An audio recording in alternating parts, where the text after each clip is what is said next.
Hi guys, welcome back to non tech engineer. So 2 दिन पहले Accenture ने अपना रिजल्ट अनाउंस किया है। उस रिजल्ट में उन्होंने बोला है कि वो $4 बिलियन के शेयर्स बायबैक करेंगे। शेयर्स बायबैक मतलब कंपनी अपने ही शेयर्स मार्केट से वापस बाय करते हैं। सो क्या ये पॉजिटिव न्यूज है या नेगेटिव न्यूज है? आज हम ये डिस्कस करेंगे। सो इन्वेस्टर पॉइंट ऑफ व्यू से डेफिनेटली ये पॉजिटिव न्यूज है, क्योंकि कंपनी अपने शेयर तब बायबैक करेगी जब कंपनी के मैनेजमेंट को अपने फ्यूचर प्रोस्पेक्ट्स पे और ग्रोथ पे कॉन्फिडेंस होगा। तो डेफिनेटली अगर मैनेजमेंट को ही अपने ग्रोथ और फ्यूचर प्रोस्पेक्ट्स पे कॉन्फिडेंस है तो ये जॉब के लिए भी एक पॉजिटिव न्यूज है, क्योंकि अगर कंपनी अपने ही शेयर्स बायबैक कर रही है इसका मतलब उनके पास अच्छे खासे प्रोजेक्ट्स पाइपलाइन में होंगे या फिर उनको नए क्लाइंट्स या फिर नए प्रोजेक्ट्स मिल रहे होंगे। इसका मतलब अगले आने वाले कुछ महीनों में या फिर कुछ सालों में वो लोग हायरिंग करेंगे और उनके पास वर्क अपॉर्चुनिटी और ग्रोथ अपॉर्चुनिटी भी अच्छी होंगी। अब इसमें पॉजिटिव न्यूज क्या है वो जानते हैं।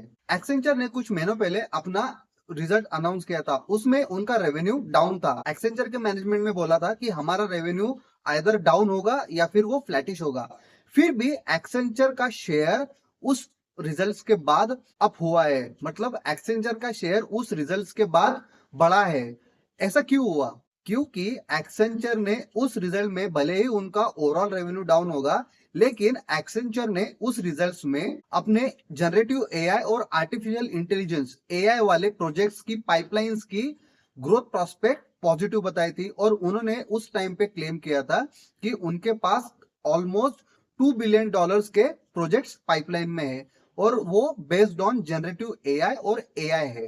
Same happen with TCS also. TCS का भी रेवेन्यू डाउन था, लेकिन फिर भी उनका शेयर प्राइस बढ़ रहा था, क्योंकि टीसीएस ने भी एडिशनली सेपरेट अपने जनरेटिव एआई और आर्टिफिशियल इंटेलिजेंस वाले प्रोजेक्ट्स का रेवेन्यू सेपरेटली मेंशन किया था। एक बार ये मनी कंट्रोल वाली न्यूज देखिए, इसमें टीसीएस ने बोला है कि टीसीएस के पास $1.5 बिलियन के उनके पास ऑलरेडी जनरेटिव एआई और एआई वाले प्रोजेक्ट्स पाइपलाइन में है और उनका सबसे नियरेस्ट कॉम्पिटिटर कौन है? तो वो है एक्सेंचर, क्योंकि पिछले कुछ क्वार्टर्स में सिर्फ टीसीएस और एक्सेंचर ही ऐसी दो कंपनियां हैं जिन्होंने अपने जनरेटिव एआई वाले प्रोजेक्ट्स की ग्रोथ और उनके प्रोजेक्ट्स पाइपलाइन का एस्टिमेटेड बताया था।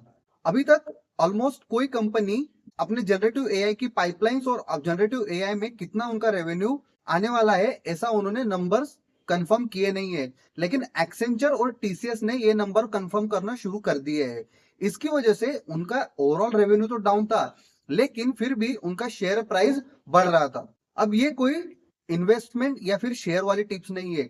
इस चीज को आप अपने जॉब के अकॉर्डिंग कैसे देख सकते हो, हम इस पे डिस्कस करेंगे। तो अगर जनरेटिव एआई और आर्टिफिशियल इंटेलिजेंस की प्रोजेक्ट धीरे धीरे बढ़ने वाले हैं और आप लोगों को भी पता होगा कि हम बहुत सारी अभी मार्केट में हाइप है कि जनरेटिव एआई आएंगे, आर्टिफिशियल इंटेलिजेंस आएंगे और कुछ लोगों के जॉब जो है वो चले जाएंगे और इसकी वजह से हमारे जॉब पे भी इम्पैक्ट हो सकता है। लेकिन आप इस चीज को पॉजिटिव लो, क्योंकि एआई की स्पेस में अगर आप कुछ अच्छा सा सीखते हो, अच्छे कोर्स करते हो, तो आपको ये बहुत एक पोटेंशियल अपॉर्चुनिटी होगी और ये एक पॉजिटिव न्यूज की तरह देखिए कि आपको जनरेटिव एआई में जाने के लिए अच्छा खासा स्कोप है। क्योंकि अगर सिर्फ टीसीएस और एक्सेंचर ही अभी तक अगर जनरेटिव एआई वाले नंबर्स दिखा रहे हैं, इसका मतलब अदर कंपनीज भी अपने नंबर्स धीरे धीरे दिखाना शुरू कर देंगे। वो भी बताएंगे कि उनके पास जनरेटिव एआई वाले कितने प्रोजेक्ट्स है, कितने प्रोजेक्ट्स पाइपलाइन में है और उनका जनरेटिव एआई वाले स्पेस से कितना रेवेन्यू आ रहा है। एक और चीज पे मैं स्पेशली फोकस करूंगा या फिर स्पेशली हम डिस्कस करेंगे जो कि एक्सेंचर के रिजल्ट्स में आया है। जो भी उनका फाइनेंशियल सर्विसेज से जितना भी रेवेन्यू आ रहा था वो फिलहाल डाउन है। ये मेजर क्यों है? क्योंकि इंडियन आईटी कंपनीज मेजरली उनका रेवेन्यू आता है फाइनेंशियल और बैंकिंग सर्विसेज से। अगर हम बात करेंगे तो almost 30 to 40% revenue Indian IT companies का फाइनेंशियल सर्विसेज से आता है और एक्सेंचर का यही फाइनेंशियल सर्विसेज वाला रेवेन्यू ऑलरेडी डाउन चल रहा है।